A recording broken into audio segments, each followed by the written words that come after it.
The mining industry is both big and small, and by that I mean it's a global industry.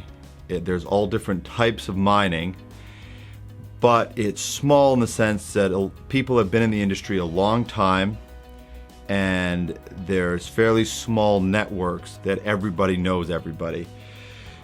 It's also a very advanced and a conservative industry. Advanced in their technology.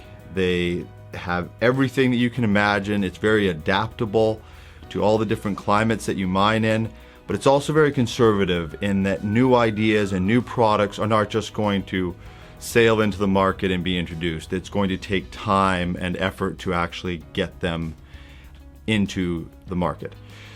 So a few key points that I would go over when you're trying to get your product in is you have to have key points ready to go and that really showcase the value of your product. The second part is you have to have detailed information at hand.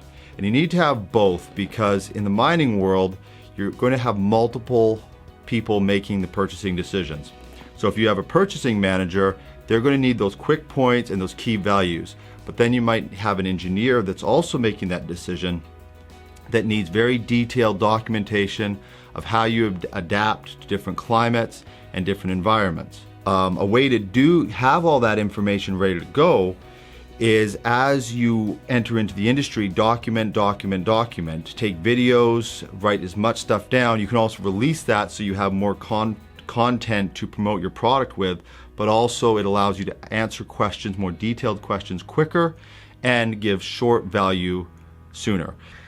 The third thing is to unify your platforms. Nowadays, you have so many different ways of promoting your products. I mean, you can go to a trade show, you can go on social media, you can write articles that'll get found on Google, you can come on our show and promote. There's so many different things that you can do, but you need to have consistency, especially if you're a small company and you don't have that huge budget to brand.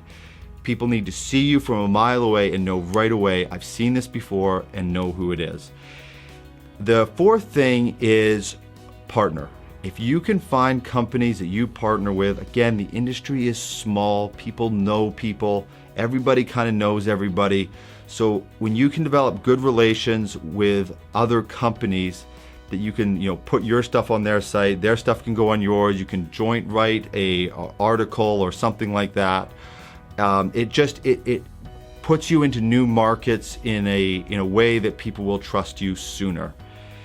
The fifth thing, and there are so many, but I'm just going to go through 5 right now, but the fifth thing is be willing to put a face to the product. Again, with it being such a vast network of people and such a large industry, but also small in a lot of ways and very conservative, people are going to want to know who is behind the product, who is the company, who are the leadership team, and be willing to go on camera and have those conversations about both the product, both the challenges that you're facing. Really let people dig into your product, because you're not going to be able to talk to a million people, but if you have that information available, it can be shared and spread through multiple networks. It's a very powerful tool. So those are the 5 points that I would focus on when you're first trying to push your product into the mining industry, or even if you have a product that's been in there for a few years and you're trying to expand it.